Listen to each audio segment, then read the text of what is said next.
I kept the file on my desk for 11 days before I opened it. That is not how I normally operate. I have been a compliance liaison for the Joint Treaty Commission for 19 years. In that time, I have processed 4,200 audit requests, cross-referenced 800,000 pages of treaty instruments, and closed 217 formal inquiries without a single procedural reversal on appeal. I do not let files sit. I do not let problems breathe longer than necessary. I open things when they arrive. I log them. I assess the scope. I begin the response. That is the discipline this work requires. And it is the discipline I have applied for the full 19 years without deviation. But this one I left on the corner of my desk, face down, under a coffee mug I stopped using, and I went about my work as though it were not there. My name is Harlan Webb. I was at the time of the events I'm about to describe. The senior compliance officer attached to the human delegation at the Joint Treaty Commission's 9th floor offices on Relay Station Van. I had been in the position for 6 years. Before that, I spent 7 years as a field auditor, traveling to signatory facilities across 11 star systems to verify compliance records against treaty standards. Before that, I spent 5 years as a legal interpreter, seconded to the Interstellar Senate, which is where I learned properly at the level of fluency how institutional bodies work, what they want when they speak in formal procedural language, and what they want even more when they dress that wanting up as something neutral and call it a routine review. The file was not routine. It had arrived through the standard diplomatic courier channel, stamped with the Commission seal, and marked Review Compliance Audit Earth Signatory Block. No priority flag, no accompanying note.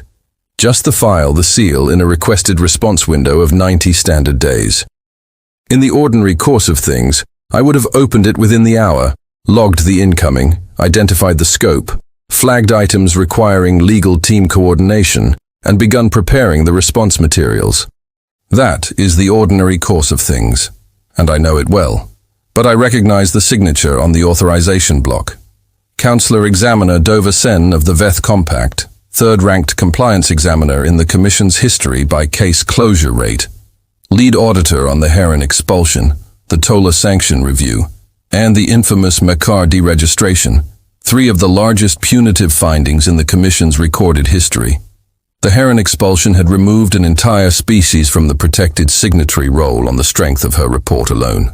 1 report, 7 months of work, 63 pages of findings, and a species that had been a treaty participant for 200 years, found itself outside the framework with no recourse. The Tola sanction had resulted in a 40-year trade interdiction that had effectively severed a system from the broader galactic commercial network. The effects of that interdiction were still being felt in the generation that grew up under it.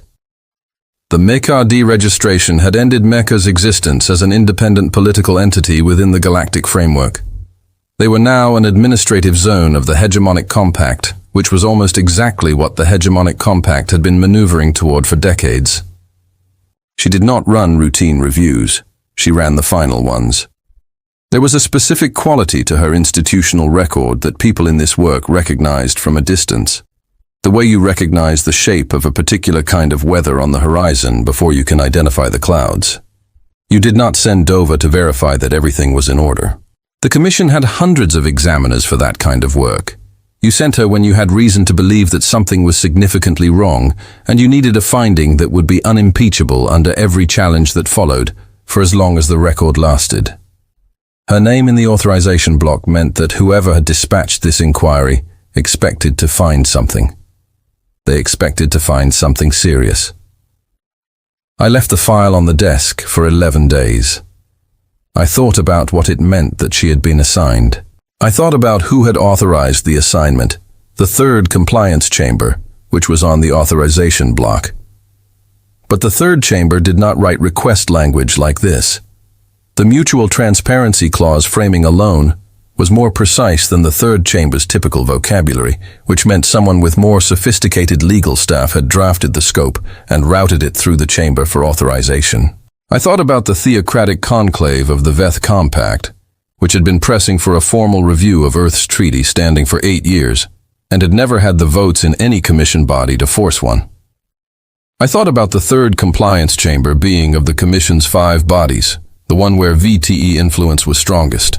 And I thought about what happens when a body that has been blocked in the main chambers spends 8 years looking for a path through the procedural structure and finally finds one. I had a very long dinner at the station's lower deck canteen on the second evening after the file arrived. I ate half of it. I slept badly. I lay in my quarters and listened to the station's ventilation cycle and ran through the compliance numbers from memory, the instruments, the thresholds, the gray areas I had been managing for 6 years, the specific provisions that the conclave legal staff would target if they were trying to construct a finding. I knew most of those numbers well enough to recite them in order. What I could not calculate, lying there in the dark, was the examiner herself. What Sen would do with what she found, whether the ambiguities in the mutual transparency clause would read the way our legal team had assessed them, or whether a different reading was available, and she would take it. In the morning, I opened the file. The scope was broad. It was the broadest audit scope I had seen directed at a human signatory in 19 years of compliance work. They wanted a full review of Earth's compliance with 17 separate treaty instruments, the Venn Accords on force limitation, the Meridian Protocols on weapons development and stockpile disclosure, the Charter of Signatory Conduct governing diplomatic representation, the intersystem transit agreements, the commercial navigation rules, the Mutual Transparency Clause requiring signatories to make military assets available for review upon request, the Settled Systems Environmental Compliance Framework, the Non-Signatory Species Treatment Protocols, the Commercial Exclusion Zones Agreement, and 8 others covering everything from the procedural rules governing human diplomatic personnel to the conditions under which Earth block entities could operate in disputed transit corridors. They wanted a compliance record going back 30 years. They wanted full access to our asset registries, our fleet manifests, our research logs, our treaty correspondence, our administrative records, and our diplomatic personnel files. They wanted Examiner SA to have unrestricted movement within Earth block space during the review period. They wanted a response to any findings within 60 days of report submission. They wanted everything framed as a routine review authorized by a woman who had never in her career produced a report that did not end a career, a treaty, or a civilization standing in the galactic community. I read the file 3 times. The first time I read it, looking for the specific thing they were after, the instrument they were betting on, the provision they expected to yield a finding. The second time, I mapped the full terrain, reading each instrument scope against my knowledge of our compliance record, noting where we were solid and where we had the gray areas. The third time I read it slowly, word by word. The way you read something when you need to understand it completely before you decide what to do. I sent a brief message to Ambassador Petra Valdez. The message said, "We have received an audit request. I believe you should read it before your morning briefing. I will be at my desk." Ambassador Valdez arrived at my office 22 minutes later. She had been in diplomatic service for 31 years, longer than I had been working in any professional capacity, longer than many of the instruments we were being asked to comply with had been in force. She read the file standing up, coat still on, one hand flat on the edge of my desk. She read it without comment. She turned every page. She went back to the authorization block at the end and read the examiner's name and the chamber authorization and the scope summary. Then she set the file down, smoothed it flat with one hand and said, "Who drafted the mutual transparency clause framing, not the third chamber?" I said, "The language precision suggests conclave legal staff. I think the scope was drafted outside the chamber and routed through it for authorization. How long have they been building toward this? 8 years by the public record, possibly longer in private." She picked up the file and went back to the scope section and read it once more. She was quiet for long enough that I had time to think about the particular quality of her silence. It was the silence of someone who had already understood the problem and was working ahead of it, not the silence of someone still catching up. She set the file down again. "What are our actual compliance numbers?" I had run them in my head for 11 days. Across all 17 instruments, we are compliant on 16th. The 17th, the Mutual Transparency Clause, has a gray area involving certain research facilities in the outer settlements that have not been formally classified for disclosure. Our legal team has assessed that the exemption language covers them. It is not a violation. It is an ambiguity in the instrument language that resolves in our favor under any reasonable construction. But it is the kind of ambiguity that a skilled examiner can characterize differently if she is inclined to. Is Sene inclined? I do not know how Sene is inclined. I know what her record shows. Her record shows that she writes what the evidence supports. She does not manufacture findings, but she is extraordinarily thorough, and her threshold for what counts as a disclosure failure under ambiguous instrument language may not be identical to ours. Ambassador Valdez looked at me for a moment. What do they expect to find? The Outer Settlement Research Network, I said.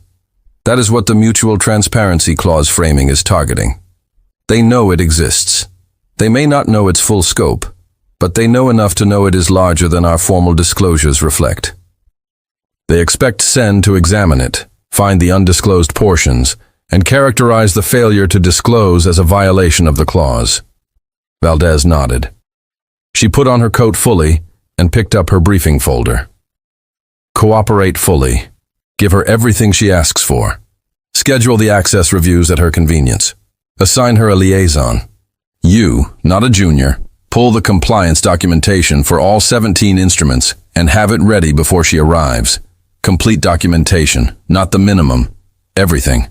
And the outer settlement facilities make them available. All 47. I looked at her. That is a significant posture. She said it is the only posture.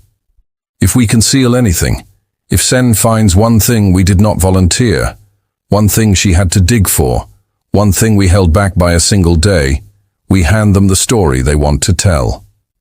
We became the party that had something to hide. That is their real goal. Not just a technical finding, a posture of concealment, an appearance of guilt. That is what keeps an inquiry open. Expands the scope, pulls in the larger Compliance Council, turns 90 days into 3 years. She straightened.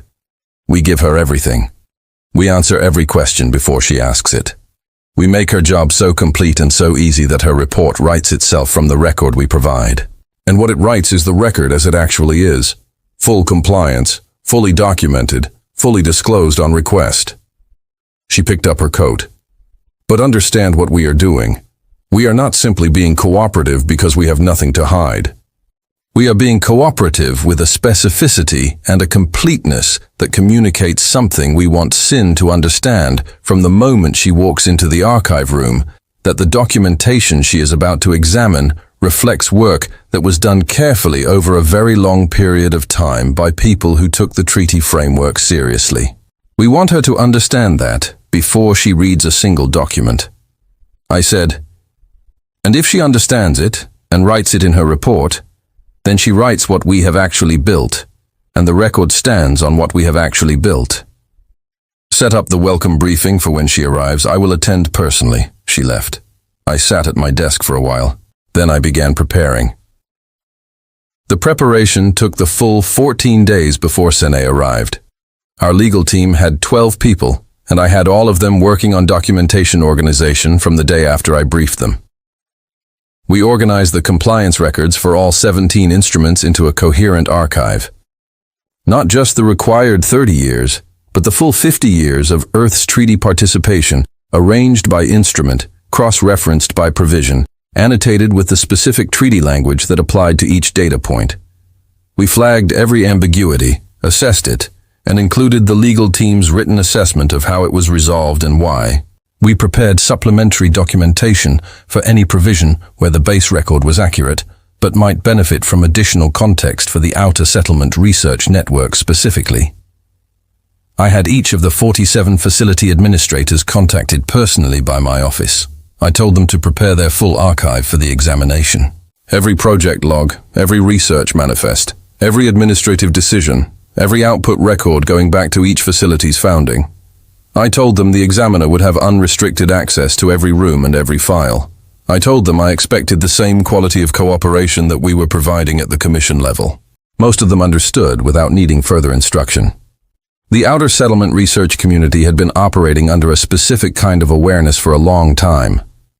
An awareness that their work existed in a legal space that was legitimate, but that required precisely because it was legitimate. A documentation standard that could absorb examination without flinching. They had been building that standard for as long as they had been operating under the exemption. Some of the administrators I spoke with had been managing their documentation protocols for longer than I had been with the commission. They knew what was at stake, and they knew how to prepare for it. I also prepared on my own initiative a summary document of the aggregate research network, 30 pages, 11 categories: propulsion, research material, science propellant, efficiency and energy systems, communications, architecture, structural engineering, autonomous systems, development, medical applications, energy storage, atmospheric processing technology, remote sensing, and the category that our legal team had with careful precision labeled defensive application research. I had our legal team review the summary for accuracy. It took them 3 days to verify it against the source records, which they did because the summary was going to be the document I gave Senna when she asked for it, and I wanted it to be exact. Devasin arrived at Relay Station Ven 14 days after I began preparing. I was at the docking platform when her shuttle cleared the pressure lock. She was shorter than I had expected from her institutional record, compact and precisely organized in her movement, carrying a leather satchel that looked as though it had been through 30 years of this work alongside her. She traveled with 2 junior examiners, a VTH male named Oren and a Ket female named Savi, both carrying case files, both moving with the quiet efficiency of people who had been in the field, often enough that arrival at a new station was simply the beginning of the next task. No personal staff, no advisors. She did not bring anyone she did not need. She looked at me across the platform with the wide-set, amber eyes of Veeth physiology. She took me in with a thoroughness that took about 2 seconds and told me she had read my personnel file before she came. Web Examiner Seni. Welcome. On behalf of Ambassador Valdez and the human delegation, our facilities and archives are available to you without restriction for the duration of your review. We have prepared full documentation for all 17 instruments. The ambassador is available to meet with you at your convenience. She studied me for a moment. All 17 instruments. All 17 plus supplementary documentation we thought might be useful. We can go over the archive organization whenever you are ready. Something adjusted in her expression. Not surprise, a calibration. A small revision to a prior estimate. When can I begin? This afternoon. If you prefer, she said this afternoon. I have been asked to describe what it was like to work alongside Dover for 35 days. I have given that question more thought than most questions I have been asked in my professional life, because the honest answer requires precision in several different directions at once. She was the best examiner I had ever encountered. I had worked alongside senior auditors in the field years, people with 20 and 25-year careers, people whose names carried the same institutional weight that Seni's carried. She was better than all of them, not dramatically better. The difference at that level of skill is always in degree rather than kind. But the degree was significant, and it was consistent across the full 35 days of the review. The thoroughness was the first thing I noticed. She read every document fully, not just the salient sections. She retained specific provisions, dates, and cross-references accurately enough to surface inconsistencies without returning to her notes, which meant she was building a continuous working picture of the compliance record as she went. Rather than reviewing documents in isolation, her 2 junior examiners were capable professionals, but they were extensions of her methodology rather than independent contributors to the analysis. She assigned them to targeted tasks and verified their outputs herself, incorporating nothing into her assessment that she had not independently confirmed. She was also faster than I expected, not rushed. There was nothing careless in how she worked, and she never moved on from a document before she had taken from it what it contained.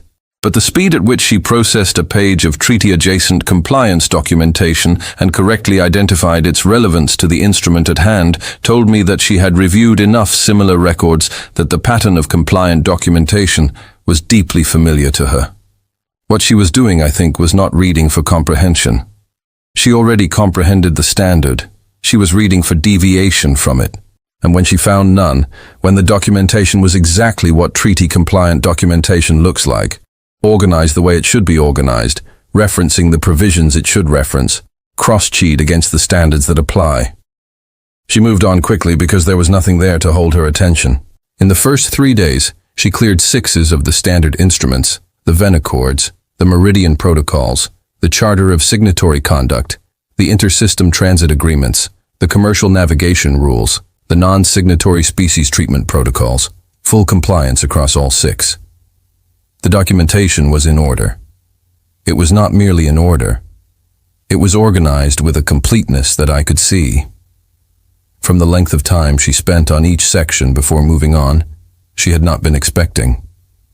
On the morning of the 4th day, she looked up from the Venn Accords compliance record and said without inflection that our documentation extended to 50 years rather than the 30 she had requested. The treaty instrument covers 50 years of signatory participation. I said we organized the compliance record to match the instrument record. She said most signatories provide the minimum requested range. We thought the full range would be more useful to your review. She considered that for a moment. Then she went back to the document. By the end of the first week, she had cleared the 6 standard instruments, begun work on the remaining 11. I watched her work through the Commercial Exclusion Zones Agreement on a Thursday afternoon and noted the point at which she paused on a section that had a minor historical ambiguity, a 3-year period in which our compliance record showed a gap that was explained by the gap being the period during which the instrument itself was being renegotiated, and the prior version was technically in abeyance. The gap was documented in our materials with the full negotiation timeline included. She read the documentation, cross-referenced it against the timeline, verified the abeyance period against the Commission's public record, and moved on. She spent 4 minutes on it. A less thorough examiner might have spent 4 days. That was the pattern of the first week. She found the compliance record to be in every place she looked, and what it actually was clean. I reported to Ambassador Valdez each evening. The reports were brief. She had asked me to flag anything that raised concern. And for the first week, there was nothing to flag. She received each report with the particular stillness of someone who is waiting for something they have prepared for, and who understands that waiting is part of the preparation. On the 6th day of the review, Sen turned to the outer settlement facilities. I had arranged the access personally and completely. I drove her to the first facility myself in a commission transport, a material science installation in the outer belt of the Fenwick Station cluster, formally classified under the Meridian Protocol's broad research exemption. The exemption had been negotiated into the original instrument as a recognition that signatories required the ability to conduct advanced research without the friction of pre-disclosure review, provided the research operated within certain scope limitations and the records were made available. Upon request, the scope limitations were defined in language that was ambiguous in specific ways that our legal team had spent considerable time analyzing. The analysis held, we were inside the limitation under any reasonable construction of the text. What the exemption did not require was unsolicited disclosure. We had not hidden anything. We had operated under a legitimate exemption, documented our work, and not volunteered the documentation to parties who had not requested it. The distinction between concealment and non-adversion is a real one in treaty compliance law, and it was a distinction we had been careful about for a long time. Sen walked through the first facility for 4 hours. She was thorough in a way that went beyond the procedural. She was not simply verifying that the records were organized as required. She was understanding the work. She asked the facility administrator questions about the specific research programs, about the technical applications of the materials being studied, about the relationship between the theoretical research and potential practical outcomes. The administrator answered clearly and completely. I had briefed him on what I expected and he delivered it. Accurate, direct, without the defensive hedging that characterizes an organization that has something to protect.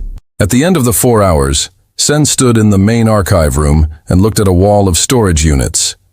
Florida Sailing organized documentation, 30 menars of it, for a long moment. Then, how many facilities of this type exist in the outer settlements? 47 active research installations operating under the broad research exemption, I said, all with documentation prepared and available for review. I have access arrangements ready for all 47. She looked at me. The amber eyes did something I had not seen them do in 6 days of working alongside her. They adjusted, not surprised, the assessment. The recalculation of a number that had just turned out to be significantly larger than the prior estimate. 47 active installations. We can move through them in whatever order you prefer, she said. I will need to visit more than this one.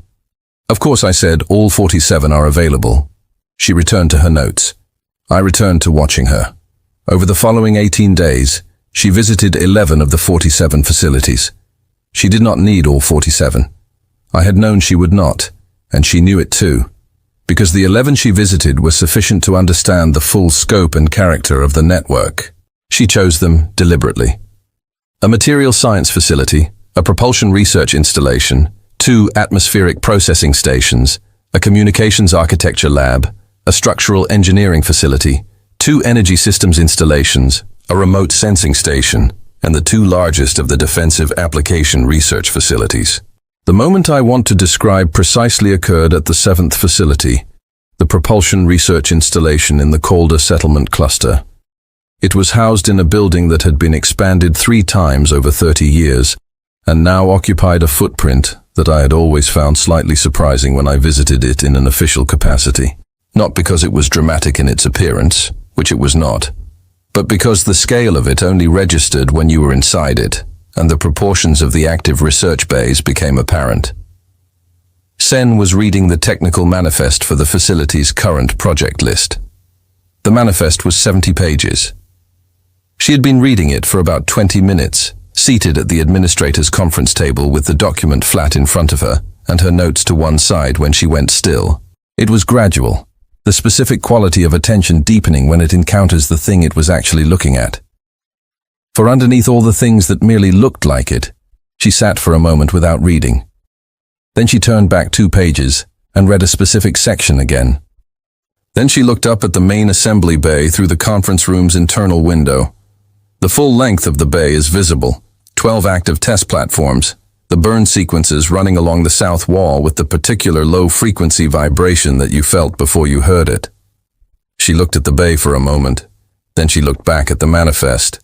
She said, "What is the total operational capacity represented by the research exemption installations?" It was shaped like a question. It was not quite a question. The combined output of the 47 installations, if fully integrated, would represent a significant expansion of current disclosed capabilities. The research outcomes across the full network have not been formally tabulated against treaty thresholds because no formal tabulation has been required under the exemption, she said.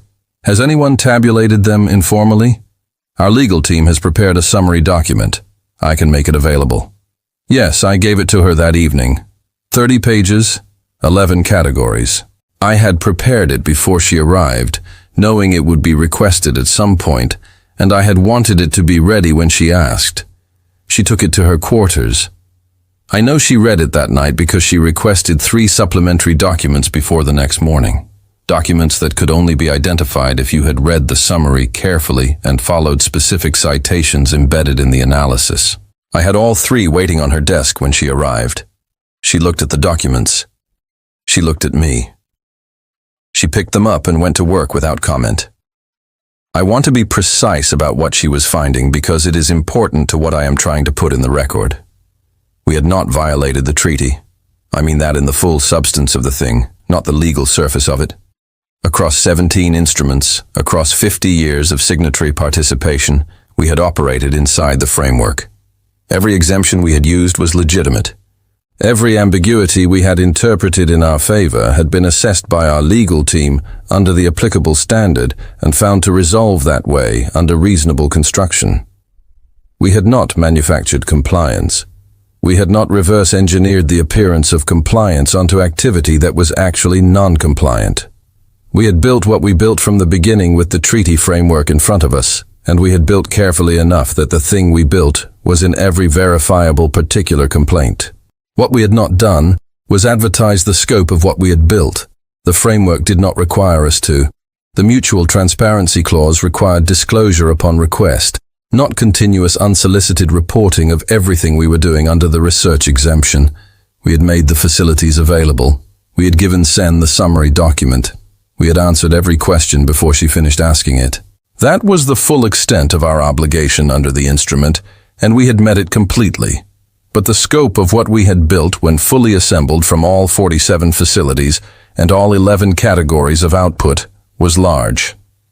The defensive application research alone, 14 pages of the 30-page summary, was large in a way that took a moment to absorb, even when you had been working alongside it for 6 years. I had absorbed it in my first year in the role and had spent the subsequent 5 years understanding it more precisely with each annual review of the facilities and their progress. Sen was absorbing it in 35 days, which was faster than most people could have managed. And I could see in the last week of the review that she had absorbed it fully. She spent that final week in the archive room on the relay station, completing the cross-reference work on the outer settlement materials and working through the documentation for the 7 remaining standard instruments. She was quiet that week, professionally quiet, the quality of silence that belongs to focused work, rather than suppressed reaction. Her 2 junior examiners handled the procedural documentation on the remaining instruments while she concentrated on the synthesis of the larger analysis. I was present most of each day, available in case she needed anything, saying nothing that she had not first required. On the penultimate evening, she worked past the station's overnight shift change. The corridor outside the archive room went quiet around her. I brought coffee from the machine at the end of the hall and left a second cup near where she was working. She looked at it. She looked at me. She picked up the cup and went back to the document she was reading. I stayed in the corner of the room for another 2 hours. I had a brief that needed reading, an instrument revision comment due back to the Commission's first chamber, and I read it without retaining much of it because I was paying more attention to the quality of the room than to the document in my hands. At some point past the station's midnight cycle, Sen paused her work and looked up at the narrow window that faced the outer docking ring. Through it, you could see a section of the navigation field, and that evening, a number of outer settlement ships sitting at anchor in the transit lanes. Standard commercial traffic, nothing unusual, ships that had been running those lanes for years. She looked at the window for a long time, long enough that I stopped pretending to read the brief and watched her directly. She was not looking at any particular ship. She was looking at the pattern of them, the density of the transit traffic, the settlement markers visible in the navigation field, the ordinary weight of human commercial movement through that part of space. She held it for a long time. Then she looked back at her documents and made a brief note which I could not read from across the room and returned to her work. I did not ask what she had written. I have thought about it since. On the last day of the formal review period, she asked to meet with Ambassador Valdez. The meeting took place in the ambassador's conference room. Sen came alone. Valdez had me present and 2 members of the legal team. Sen sat across the table, placed her satchel on the floor, and folded her hands in front of her. She was quiet for a moment, not gathering herself. She had arrived gathered, more like allowing the room to arrive. At the same point she was already occupying. I have completed my review of the compliance record for all 17 instruments. Thank you for your thoroughness, Ambassador Valdez said. I have found no violations across all 17 instruments. No violations. No one at our side of the table said anything. It was not a statement that invited a response. The Outer Settlement Research Network operates under a legitimate exemption. The exemption language is ambiguous, but the ambiguity resolves in the Earth block's favor under any reasonable construction of the text. The research outcomes documented across the network have not formally triggered disclosure thresholds under current instrument language. There are questions that could be raised about whether certain aggregate outputs might warrant a threshold review under a future instrument revision. Those are questions for a future process. They are not findings under the current instruments, and I will not characterize them as such." She paused. The room held its silence. "I will file my report to the third compliance chamber with a finding of full compliance across all 17 instruments and a recommendation that the inquiry be formally closed." Ambassador Valdez said, "We appreciate your diligence, Examiner." Sensen looked at her. "I have one question off the record, if you are willing. Of course, a moment of quiet. Then the aggregate output of your research network across the 11 categories in your legal team summary. Have you assessed what it represents relative to the current disclosed capabilities of other commission signatories?" Valdez said, "Our legal team has made assessments, and we believe our current compliance posture is appropriate under the treaty framework." Sen held the answer for a moment. She picked up her satchel and stood. "Thank you for your cooperation, Ambassador. It was the most complete cooperation I have encountered in 31 years of audit work." She left. I looked at Valdez after the door closed. She was looking at the table. She knows. She knows. Valdez said what she writes in the report and what she knows are different things. They always are. She looked up. She is an honest examiner. An honest examiner writes what the evidence supports. The evidence supports full compliance. She will write full compliance, and she will close the inquiry because that is what her record shows, and that is what her record is. She gathered her papers, write up the cooperation summary for our files. Every document, every access, every answer. I want the record of this review to be as complete as the review itself.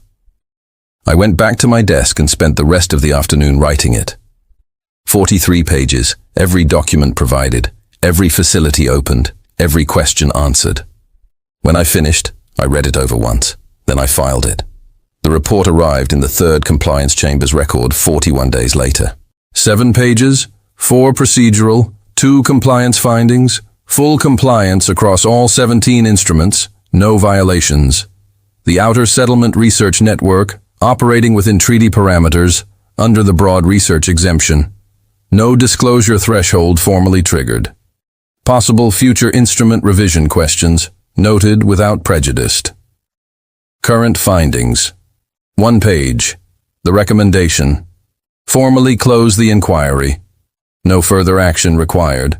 1 paragraph in the findings section noted that the human delegation had provided the most completely and proactively organized compliance documentation the examiner had encountered in her 31-year career, and recommended the delegation's documentation practices as a model for future signatory compliance records. I read that paragraph twice. Then I put the report in the archive. The third compliance chamber met 11 days after the report was filed. The session lasted 40 minutes. The report was formally accepted.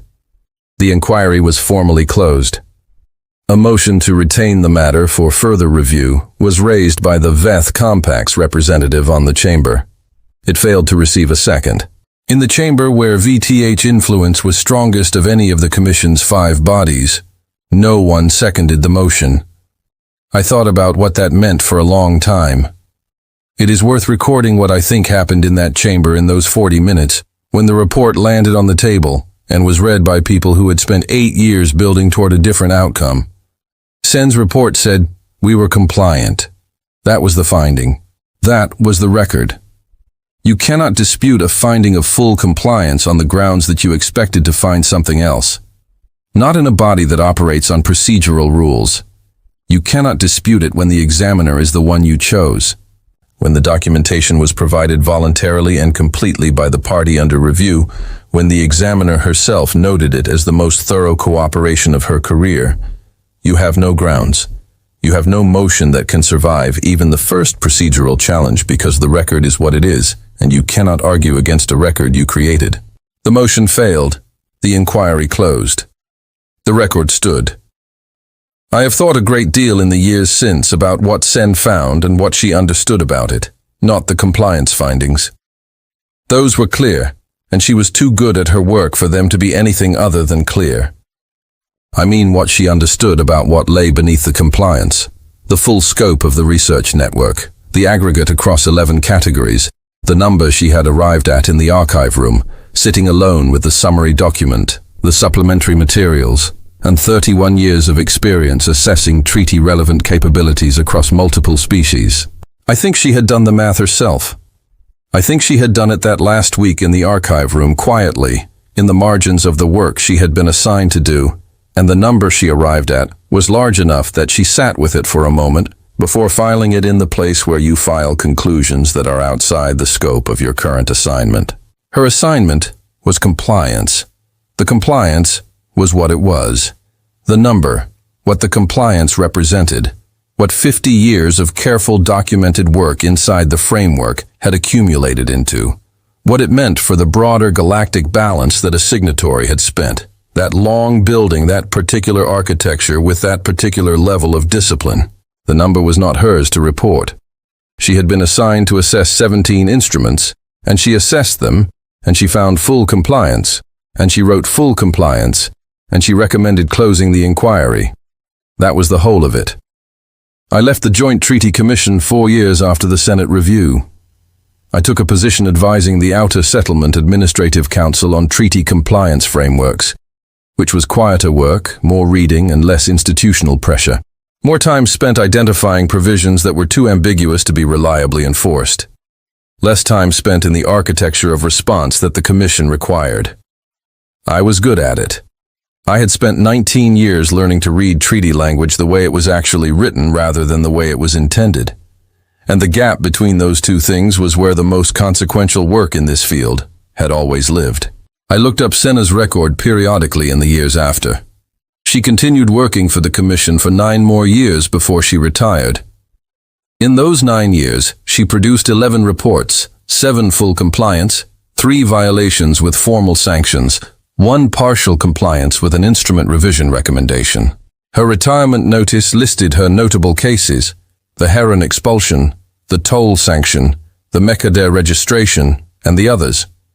It did not mention K2847, full compliance, all instruments inquiry closed, the most complete cooperation encountered in 31 years. I sat with that for a moment. Then I filed the notice and went back to work. In the outer settlement clusters, the 47 facilities continued their work. The exemption language remained ambiguous in the specific ways it had always been ambiguous. The disclosure thresholds remained where they had been when Sen reviewed them. The research continued year after year, and the documentation accumulated, and the compliance record grew longer. There was no follow-up audit. There was no instrument revision targeting the exemption language. There was no renewed motion in the third compliance chamber to revisit the findings of Case 2008 and 47. The Conclave's 8-year effort had produced a review, and the review had produced a clean finding, and the clean finding had closed the matter in a way that could not be reopened without inventing grounds that did not exist in the record. The file had closed. It stayed closed. I have been asked by younger officers in the time since what we were actually building. They have read the summary documents. They know the categories. They can see the numbers. But they want to know what the numbers mean. What we were actually building inside those 47 facilities for 50 years. What the Conclave was afraid of when they dispatched Sen. Whether that fear was reasonable. I tell them what Ambassador Valdez told me in a different context a long time ago. I tell them we were using the framework as a framework. We were building inside it. We built carefully, and we built patiently, and we built for a long time. And when someone came to check, everything we had built was documented and disclosed and found to be in compliance. If they want the number, the aggregate number, the one Sen sat with in the archive room. I tell them the legal team summary is on file. The math is not complicated. Most of them do not need me to say the number. They have read enough to understand the shape of it. What I want to put in the record at the end of all of it is this. Dovison looked out a narrow window at ships sitting at anchor in an outer transit lane. She looked at them for a long time. She made a note. She went back to her work. She wrote 7 pages. She made her recommendation. She closed the inquiry. And in doing so, in writing what the evidence supported, in finding what was actually there rather than what she had been sent to find, she put into the Commission's permanent record a finding that said clearly, and in the most credible terms available, What we had spent 50 years building toward. Full compliance, all 17 instruments.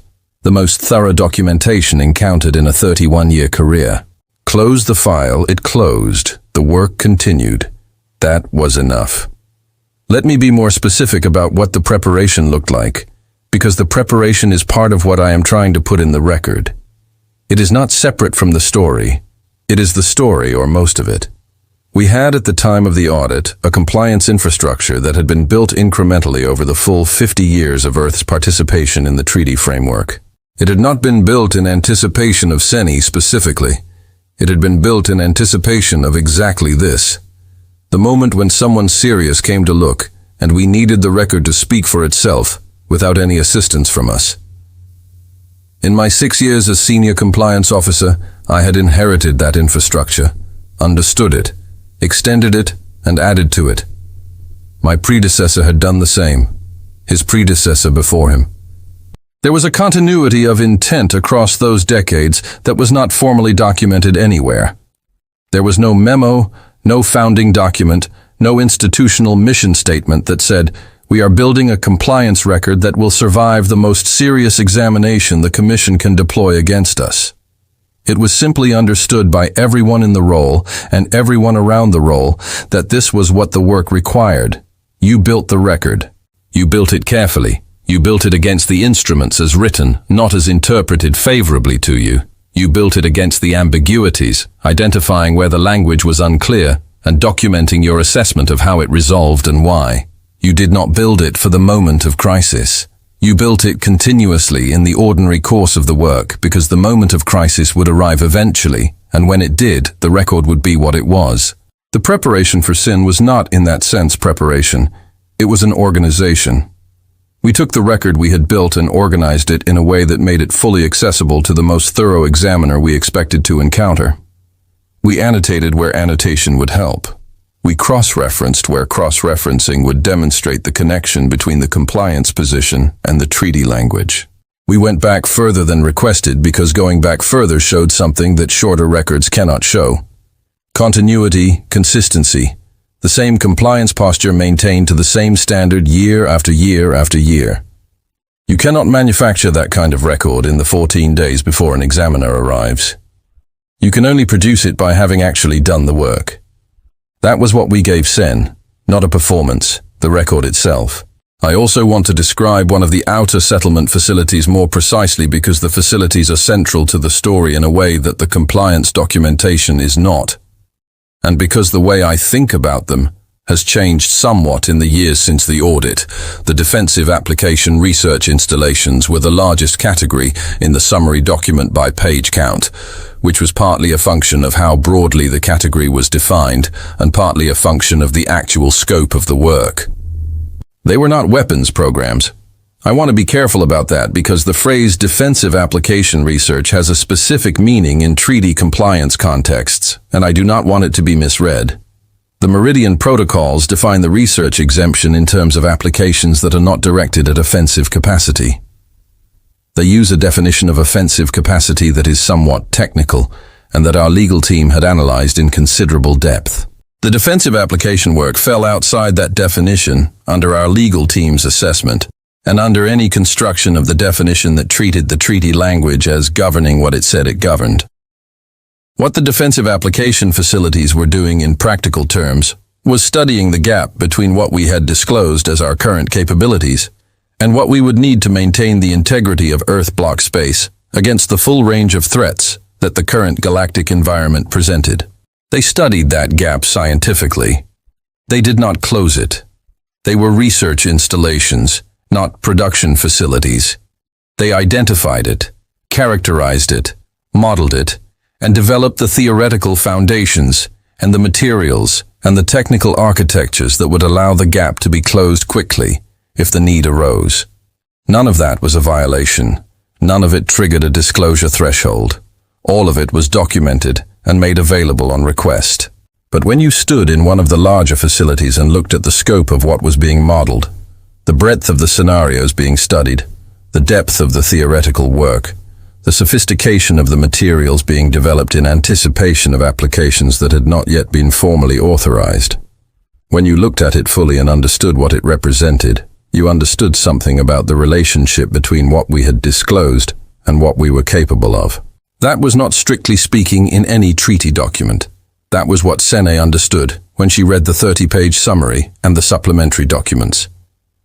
Not that we had violated anything, that the distance between what we had disclosed and what the full compliance record implied was in the honest measure of it significant. She sat with that understanding. She filed it in the place where things outside the scope of an assignment are filed. She wrote her report. I have spent considerable time in the years since thinking about what it must have required of her to do that. To sit with that understanding and write only what the instruments required her to write, which was the compliance finding and the recommendation to close, to not insert into the findings the thing she had understood that the instruments did not ask her to address, to write the 7 pages and walk away from the rest of it. That is a specific kind of professional discipline. The kind that comes from 31 years of doing the same thing with the same quality of commitment. You assess what you have been asked to assess. You find what the evidence supports. You write what you found. You close the file. You do not expand the scope beyond your authorization. You do not insert your own analysis of the broader implications into a record that was not constituted to receive it. You do your job, exactly your job, and you do it to the highest standard you are capable of. She did. And in doing so, she produced a record that was from our perspective exactly what we needed it to be. A clean compliance finding from the most credible examiner available, filed in the Commission's permanent record and formally accepted by the Third Compliance Chamber. We could not have produced that record ourselves. A self-certified compliance assessment would have been challenged immediately. An assessment from a junior examiner would have been disputed. An assessment from a senior examiner with a shorter or less distinguished record would have been questioned. Only Sen's record was bulletproof, and Sen's record was bulletproof precisely because she wrote what she found, always had, and everyone in every institution that dealt with the Commission knew it. They had sent their best examiner to find a violation. Their best examiner is in full compliance. That finding was now in the Commission's permanent record under her name and her case number, and it would remain there for as long as the record was maintained. That is what 8 years of effort and 1 inquiry produced. I was in treaty compliance for another 4 years after I left the Commission. Then I retired and spent some time traveling to the outer settlement clusters, not in any official capacity, just privately visiting places I'd seen only through audit reports and facility access logs. I visited a few of the 47 facilities as a private citizen. The administrators were courteous. They showed me around. Things had grown since the audit. New projects were running.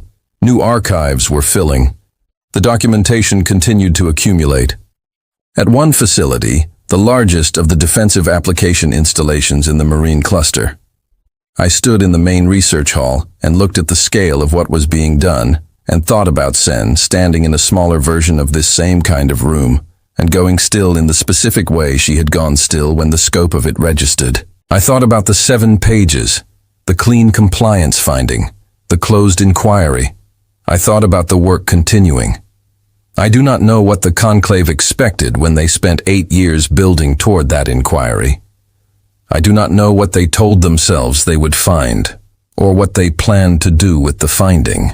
I do not know if they understood in the months after Sen filed her report and the inquiry closed, what the result of their effort actually was, not a neutral outcome, not a failed attempt that left matters as they were before, but an active positive result for the party they had targeted. A clean compliance finding on the public record, certified by the most credible examiner they could have deployed, covering 17 instruments and 35 days of unrestricted examination. A finding that said in terms, no future inquiry could easily contest that Earth's treaty compliance was not merely adequate, but exemplary. They had tried to produce a finding against us. They had produced instead the strongest possible endorsement of our compliance record. It was in the record now under Sen's name, and it would stay there. I am not a person who takes satisfaction in other institutions' failures. I have been in this work too long for that kind of response. What I take from the Sen review, looking back at it across the years, is something quieter than satisfaction and more durable. A confirmation of something I had believed since early in my career, but had not until the review was tested at the level it was tested that year. The belief is simple. You build the record carefully, and you build it honestly, and you build it over a long time. You do not build it in anticipation of a specific threat. You build it in anticipation of the fact that a serious examination will eventually come, and when it does, the record will be what it is. If the record is what it should be, if it reflects the work you actually did to the standard you actually maintained over the time you actually maintained it, then a serious examination is not a threat. It is a confirmation. Sen was the most serious examination Earth's treaty compliance had faced. She confirmed the record. That was enough. There is one aspect of the review that I have described only briefly and that deserves more careful treatment. The character of the cooperation itself and what Senai made of it.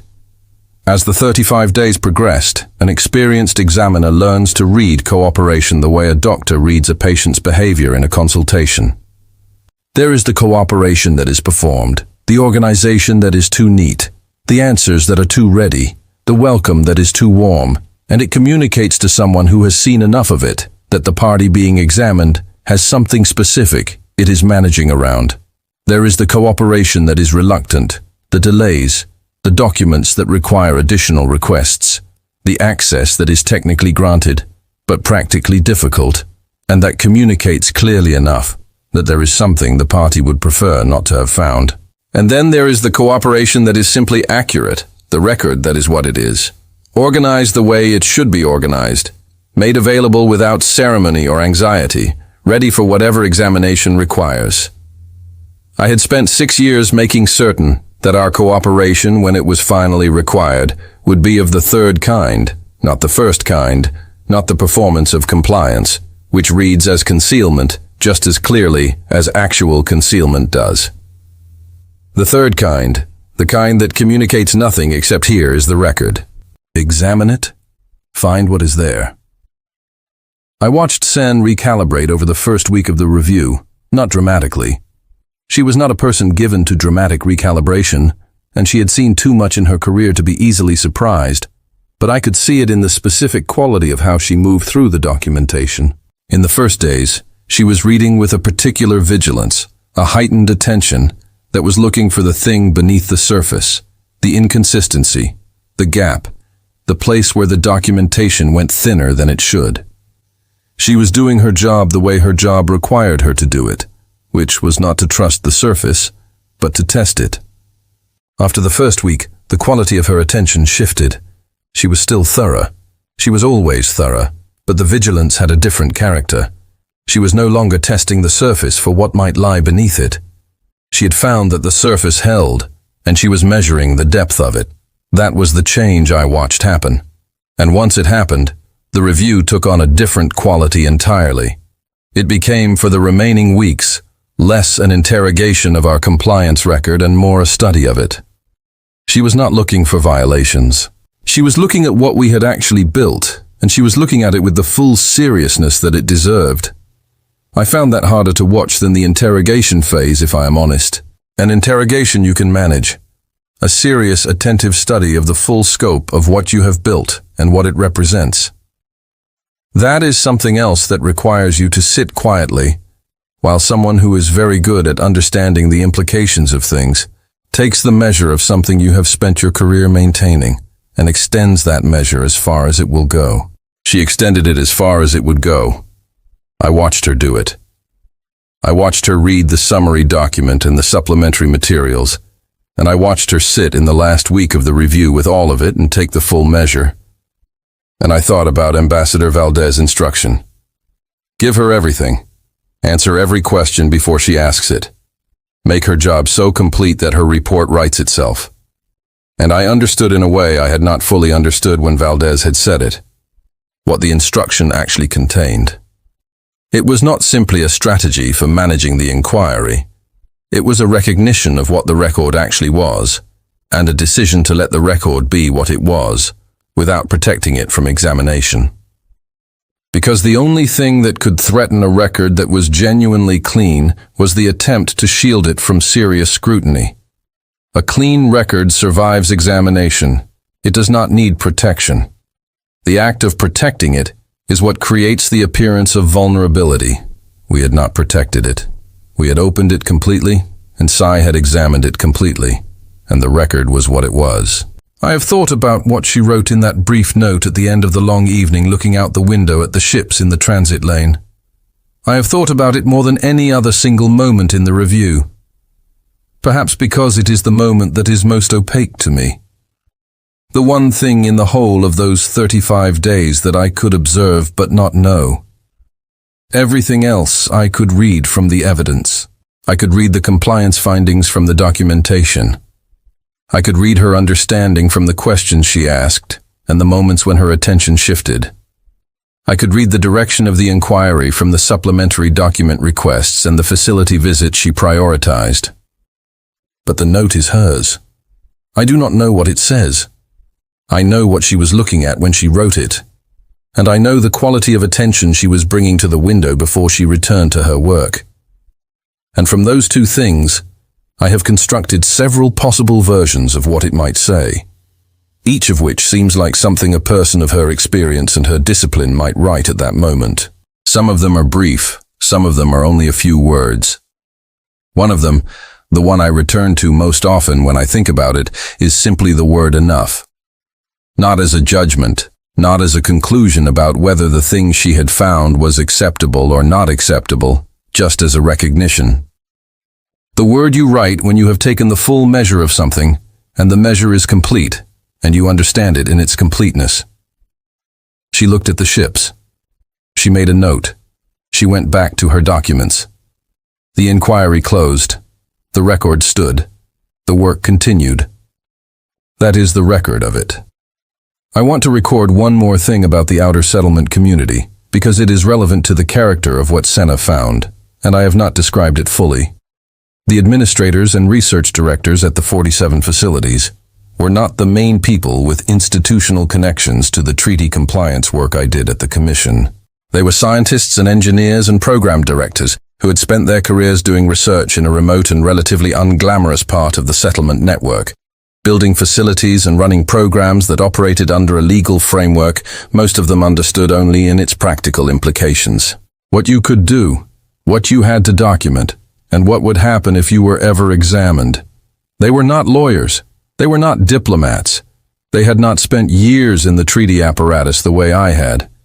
But they had built their documentation practices with a care that was in some ways more instinctive and more thorough than anything I had encountered in the formal compliance community. They had built it because they understood from the practical experience of operating under a scrutinized exemption in a politically contested part of the galactic framework that the documentation was the work, not separate from the work. The work itself. You did not build something in a legal gray area and then document it afterward. You built the documentation as you built the thing, so that at every point in the construction of it, you could show precisely what you had done and why and how it related to the framework that authorized it. They had been doing that for decades before I arrived in the compliance role, and they were doing it still when Senny came through. When I contacted them before her visit and told them to prepare for a comprehensive examination, most of them told me in various forms of the same statement that their records were already prepared, that they had always been prepared, that the records were organized to the standard they maintained as a continuous practice, and that they did not need a specific examination date to bring them up to that standard, because that standard was the operating standard every day, year over year. Sen found that when she visited, she found not just the documents, but the habit behind the documents, the institutional culture of a research community that had internalized documentation as a fundamental practice rather than a compliance obligation. I could see her recognize it at the second facility she visited, which was an energy systems installation run by a director who had been in the role for 22 years. He walked her through the archive room the way someone walks a visitor through their own living space. Not self-consciously, not performing, just moving through something familiar and letting the visitor see it for what it was. She spent a long time in that room. She asked the director several questions. He answered them with the ease of someone who has been answering those questions in one form or another for 2 decades. She thanked him with a brevity that I had learned by that point to read as the highest form of acknowledgement she offered. Then she asked me as we were leaving how many of the 47 administrators had been in their roles for more than a decade. I told her 31 of them. She did not respond to that. She walked to the transport and reviewed her notes for the next facility. 31 out of 47. A research community where the institutional knowledge of compliance practice had been accumulating in the same positions for a decade or more at a time. Where the people who had built the documentation standards were still there to defend them and extend them. Where the newest arrivals were trained by the people who had been doing it longest. That is the record behind the record. Not just the documents themselves, but the community that produced them and sustained them and would go on producing and sustaining them long after. Sen's inquiry was a closed case number in the Commission's archive. She had examined the documents. She had found them excellent. She had written that finding.